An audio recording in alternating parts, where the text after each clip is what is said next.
Hello everyone, my name is Jason, aka Bacon Chest, coach of the St Kilda Superiors. Welcome to week 5 of the ICBA D-League, where this week we are taking on Darude Leaf Storm and the Aberdeen Azelfs. So we're currently 2 wins, 2 losses, looking to shore up our position, heading into the halfway point of the season. So, looking at this matchup, you should be able to see their roster on the right hand side of the screen. They have Blacephalon, Scolipede, Rotomwash, Umbreon, Ninetales, Alola, Mudsdale, Tyrantrum, Sigilyph, Lurantis, Megamawile, and Stantler, with Blacephalon, Scolipede, and Tyrantrum being the Z users. This is quite a threatening roster. Tyrantrum is a huge problem for my team, given that my rock resists are Garchomp, which obviously gets bopped by Dragon Claw or Outrage, and Delmise, which... oh no, Delmise isn't even a rock resist, is the actual problem there. And then Komodo, which obviously also gets bopped by Dragon Claw or Outrage. So yeah, the fact that both my dragons are my rock resists makes a dragon rock type very threatening, and like, this one in particular, given its access to D-Dance, given its capacity to run Z-moves, given its capacity to be Scarf as well. So all of those are a bit of an issue. The other thing that's an issue is Blacephalon and Scolipede with the Baton Pass, and then also Ninetales Alola with the Aurora Veil. So this team, you can see that this team's like very heavily based around a lot of setup with the Alola, Ninetales, and the Scolipede as like main support mons for that. Although obviously Scolipede in particular can also be an offensive threat in and of itself. And then, you know, last but not least, you've probably got the Mega Mawile being the really, really big threat there. And yeah, so, you know, like, everyone knows why that's a threat. Like, +2 Sucker Punch is terrifying. We've already discussed this in our previous video in the MLBA, where we also had to take on a Mega Mawile. So, let's get into... I'll just briefly go over the team. I don't actually have a team builder portion of the video this week because I lost all my teams when I was trying to fix a problem that actually, yeah, becomes apparent in this game. And yeah, I had to like clear my cache, and I forgot to back up some of my teams, and yeah, it was a bit of an issue, but all good. What I do remember of this team was that I had a Choice Banded Lycanroc, because Choice Banded Accelerock was a really good way of revenging things like the Blacephalon and the Scolipede,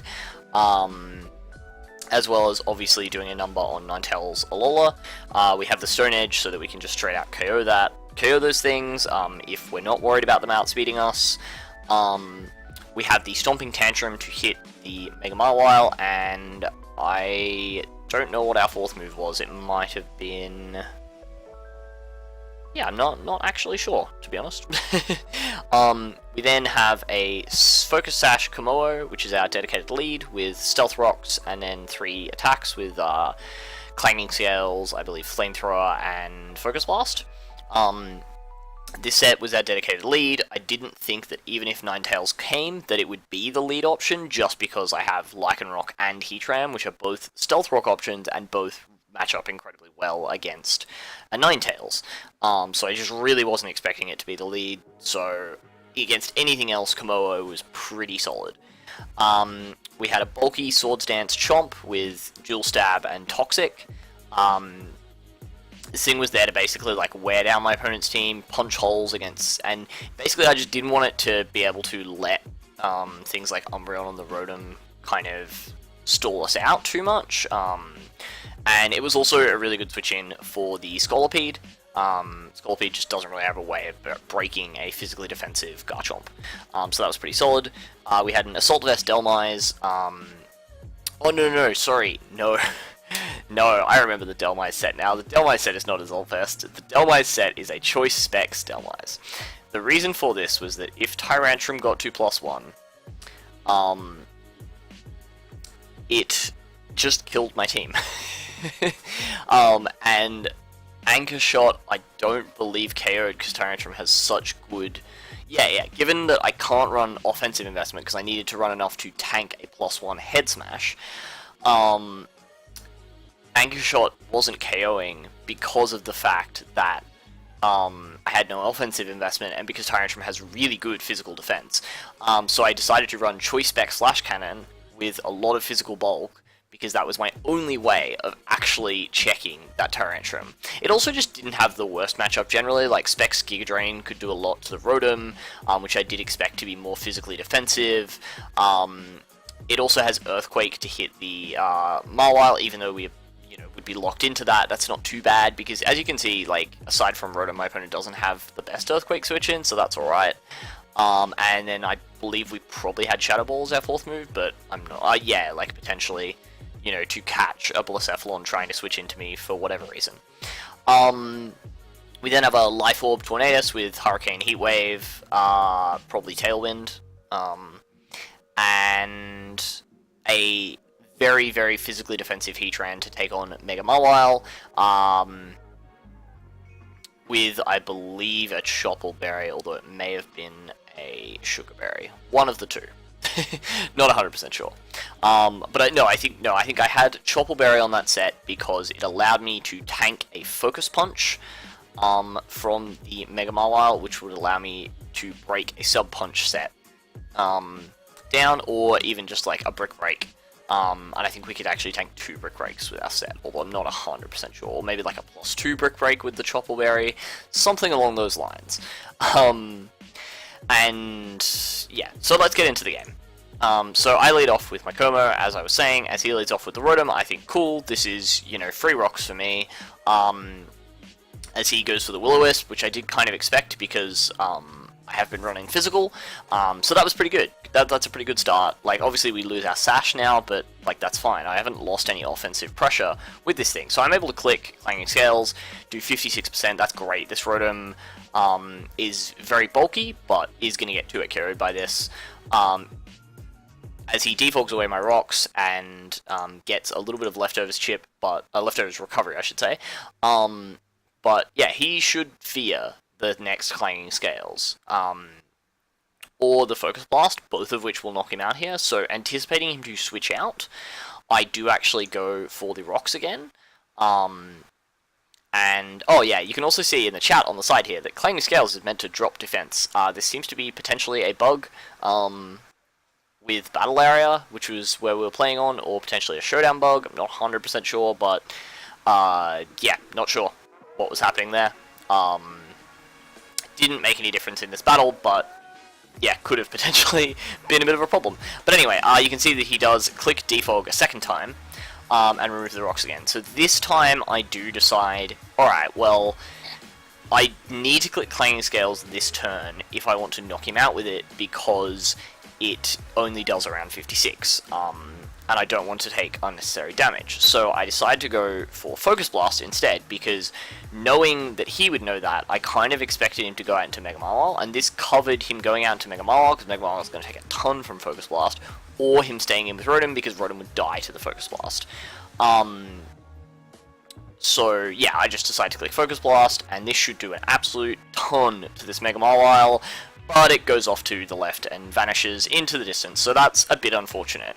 I'm just going to go straight into my Heatran, because, Heatran is my Mega Mawile switch in, as he predicts that, and, well, maybe he predicts that, maybe he predicts something else, I'm not sure. But anyway, he nonetheless doubles out into the Scolipede, and I can't stay on this thing, because, as I've said, I'm Chople Berry, not Sugar Berry. Sugar Berry, I think, would have been the better play. I think I overthought the Mega Mawile set, and worried too much about a Sub Punch set when it really wasn't that big of a deal, and Brick Break just didn't matter anyway, because, like, it still wasn't going to kill.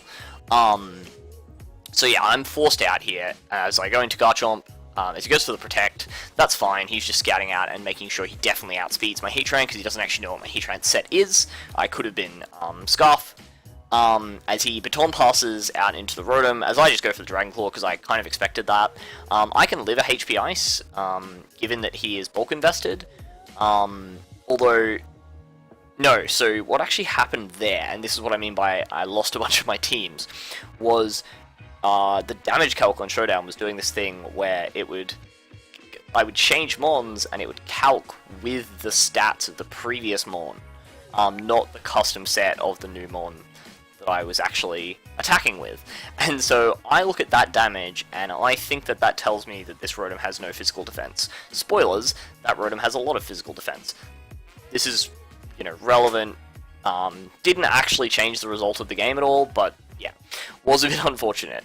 Anyway, so Rotom's going to get KO'd by another Dragon Claw, so I just decide to click again as he goes out into the Mawile, gets off the Intimidate because he hasn't been forced to Mega Evolve yet, as he makes an aggressive double into the Rotom, not actually that aggressive realistically, as obviously I was going to be forced out. I was probably going to go into Heatran. I probably should have somewhat predicted that and, gone for something different, but yeah, that was clever play. This Rotom plus Mawile core is a real problem for me just because it does combined wall my Garchomp. So I'm going to go out into my Komoe here as he Volt Switches, because I don't have a particularly good switch into this thing. I could have gone hard Garchomp, reading the Volt Switch, but then I'm potentially stuck in the same situation. It just wasn't a great environment for Garchomp to be in. It goes out into the Blacephalon.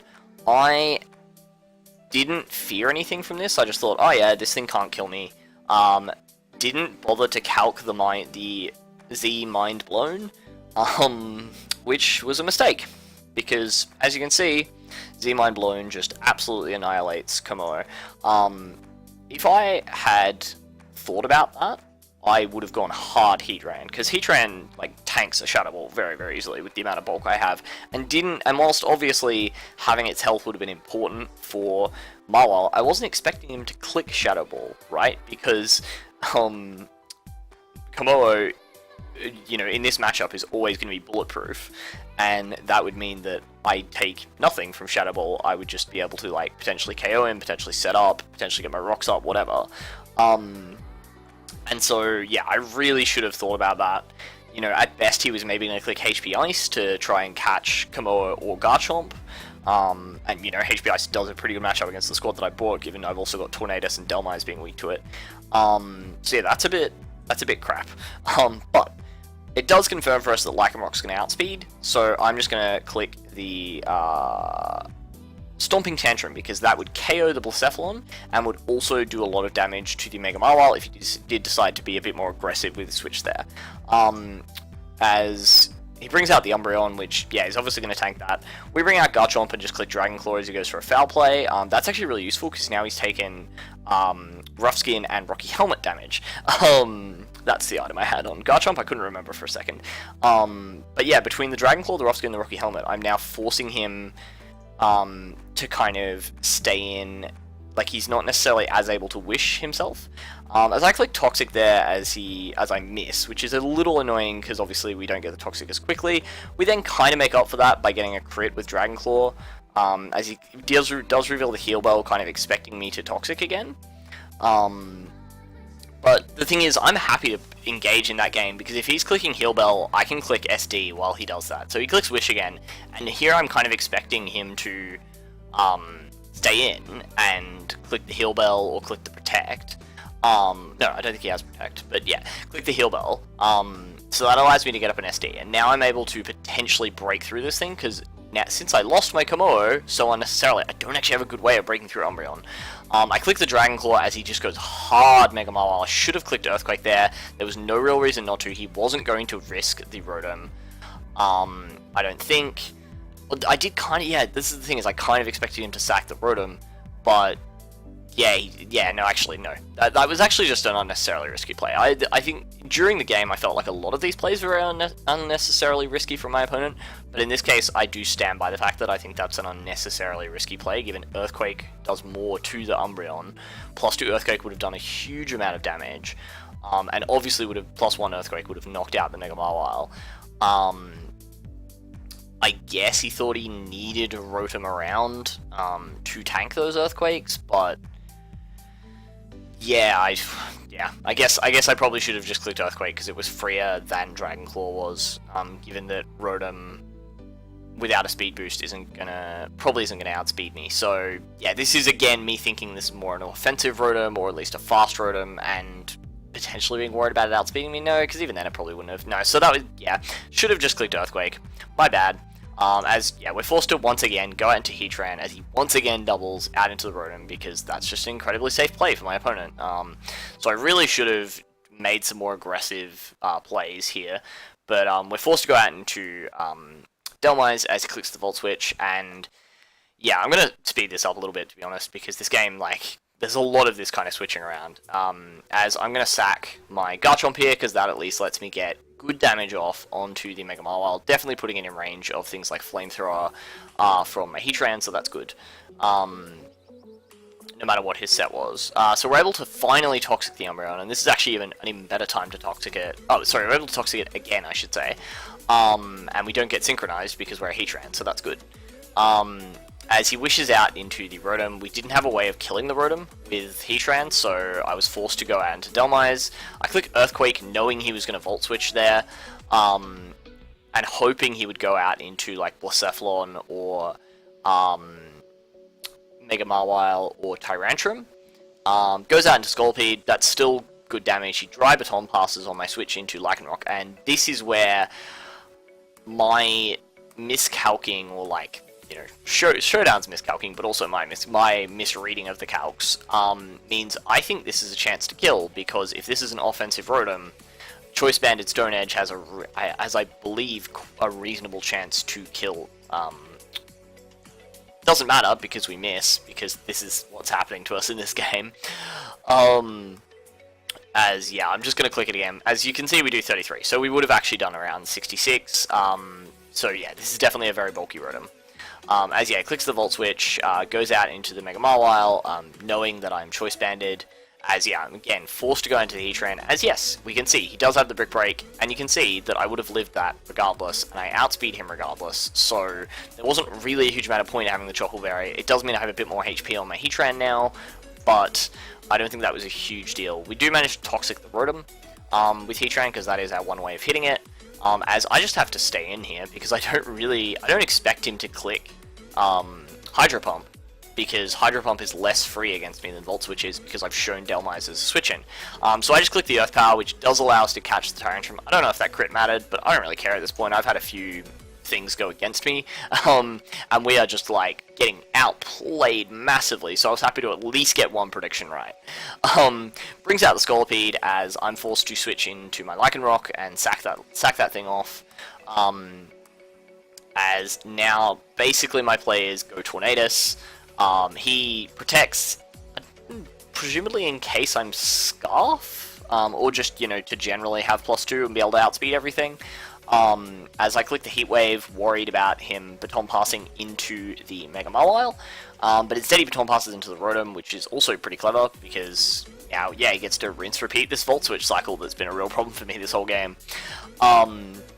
As Mega Mawile is now able to get rid of Dhelmise, with a knockoff, I can now click, yeah, I click Heat Wave, which does actually a fair bit of damage to the Blacephalon, which is quite nice, as I now get to click Hurricane, which, again, does a fair bit of damage to the Umbreon, and this is the only thing that's kind of, like, not too bad here, is that Tornadus does have a pretty good offensive matchup at this point of the game, but he does show the Tech Sucker Punch from the Umbreon, which is annoying, because it means my Tornadus now pretty much can't live a hit from anything, especially, like, after taking so much Life Orb, recoil, and then an extra 24% from the Sucker Punch, but we are able to finally get rid of that Umbreon, so we've gotten rid of a couple of Mons, but he is now able to just bring out the Scolipede, and unless he misses whatever move he goes for here, this is GG, but he does not, because he has the Poison Jab, which probably would have killed even if I'd had another 24% health, but, you know, like, potentially not.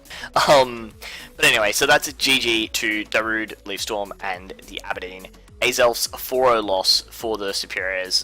Bit unfortunate going to the halfway mark at 2 wins, 3 losses. Going to be tough. Not far from impossible, but tough for us to pull back from here to make playoffs.